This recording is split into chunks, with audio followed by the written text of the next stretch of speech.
I can see why they call this thing the Book of the Rings.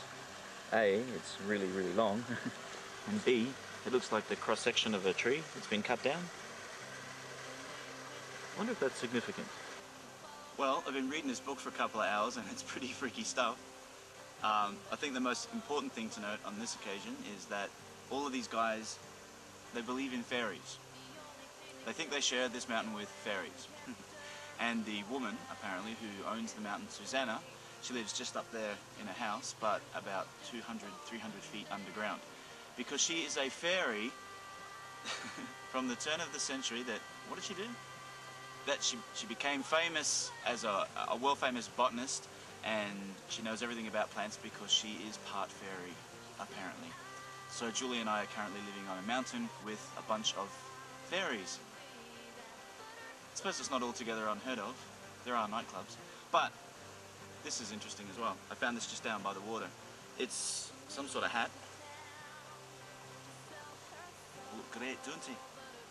But it really demonstrates the shape of the mountain. I've had a look around and it's almost a perfect mound.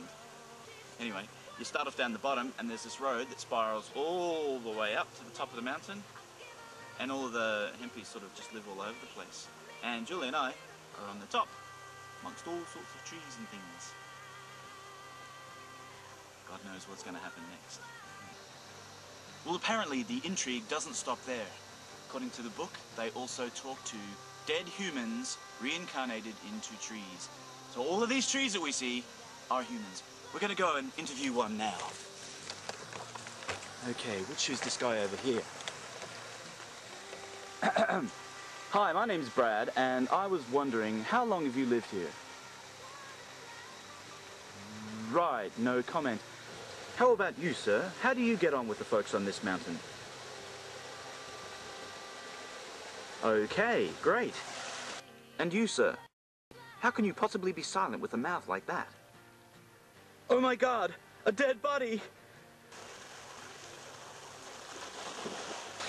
According to Susanna's book, she says that there's a chemical or a fungus or something in the water that allows the people to see the spirits in the trees. It's, what's it called? Psychoactive fungus? And she reckons that it comes from extremophiles in the caves upriver. I have not a fucking clue what that means, but I'm enjoying my research immensely. Hello? Nope. No one's talking to me. This is apparently where the mysterious Susanna lives. And as you can hear, she is protected by her hounds of hell. This is one of those rare moments where fairy lore splashes over into vampire folklore.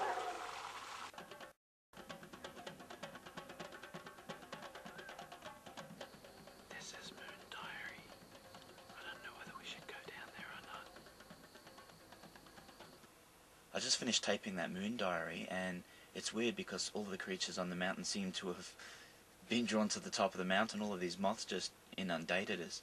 And I read Susanna's big Book of the Rings, and it says that all the hempies, like the creatures, are all drawn like moths to a flame to the top of the mountain once a month.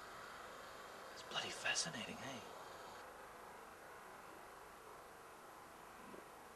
Julie, this beautiful girl here, just found this weird piece of paper. And it's got little hands all over it, and little dots.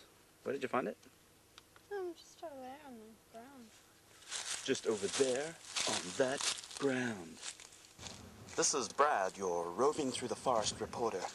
We're on our way down to Susanna's, and every time we stop, we see a freaky hempie. Here's one now. Let's go and have a look.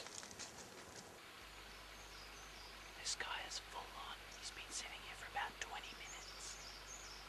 And he hasn't even moved. Our live on-the-spot coverage first brought you hempies in beautiful places. Now let's cross live to see hempies in freaky, dangerous places. I just snuck up really close to this guy and he's asleep. These guys actually sleep sitting up. And on the subject of bizarre, check this out. And because they match the hempies, I shall call them Hempy Humpies. I'm getting sick of all of the cloak and dagger stuff, all of the mystery. They invited me up here to film them, but they're really not telling me much. It's like I have to be a spy to see what's going on. I think they're just paranoid. That's because they puff the magic reefer and they live by the creek. Yeah, I think that basically the only thing I can do is set up motion sensor cameras because I can't catch any of these bastards. They can hear you coming from a mile away. Okay, I'll set up a camera outside this humpy. That's all. The sun's almost gone down, so whoever's inside should be coming out soon. So as soon as the camera sees something moving, it'll turn on and start taping whatever comes out of there.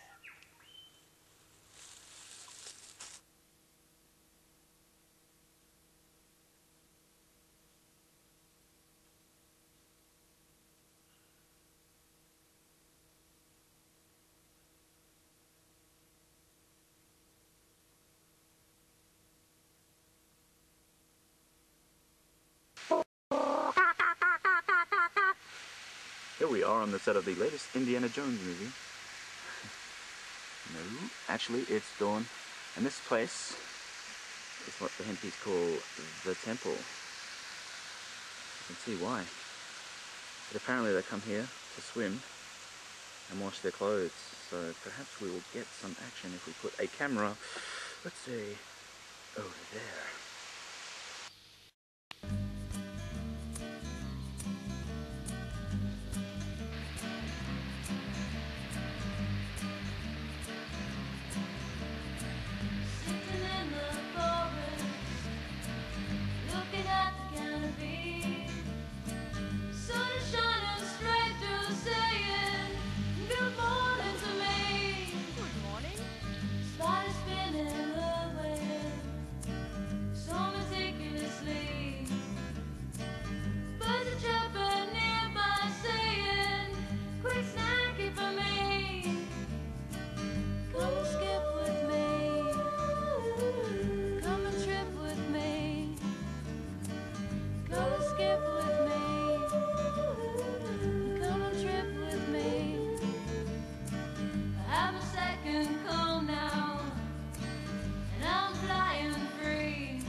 Well, Brad's not here, and I thought I'd better just try and catch this. There's a hempy out there with a sword in his hand, and I'm just a little freaked out because I'm here by myself, and I didn't know that hempies carried weapons. Hello, Dooley. Hello. What's up? Wanna go? Where? Anywhere. Why? I'm sick of being here by myself. I'm sick of being scared. There was a fucking hempy here with a samurai sword or some kind of sword. What, in the van? No, just out here. Just over there. And I'm just really sick of being scared and everything. I'm not going to do anything. Yeah, well, I don't know that, do I? Well, let's go and talk to him. No, I wasn't about to get my head chopped off. How do you know that? Yeah, well, the ones you've met might be harmless, but there might be harmful ones. Yeah, well, if you didn't go and talk to him, then all that he's got nothing to say. We can't leave because we've been paid 15 grand to stay here. So? Well, look, just bring the camera down here. Yeah, Joel, look at this. They were just cutting vines. Yeah, well, they could have come and asked me or told me or something instead of scaring the shit out of me. Well, technically they don't have to ask you because it's not your block of land. But technically it's not theirs either, it's Susanna's. And it's just fucking courtesy to just come and let me know what's going on instead of scaring me. Yeah, well, did you go and ask them? Did you ask them what was going on? Well, no, because I didn't want to get my fucking head chopped off. You're not going to get your fucking head chopped off. How do you know that? How do I know that? Well, it's not a cult. And anyway, use this. Yeah, right. This against a samurai sword? Well, throw it at him. Yeah, right. Throw it at him really hard. I'm fucking sick of this. Well, we can't go because we've got to fucking make the documentary. They paid us 15 grand to do it.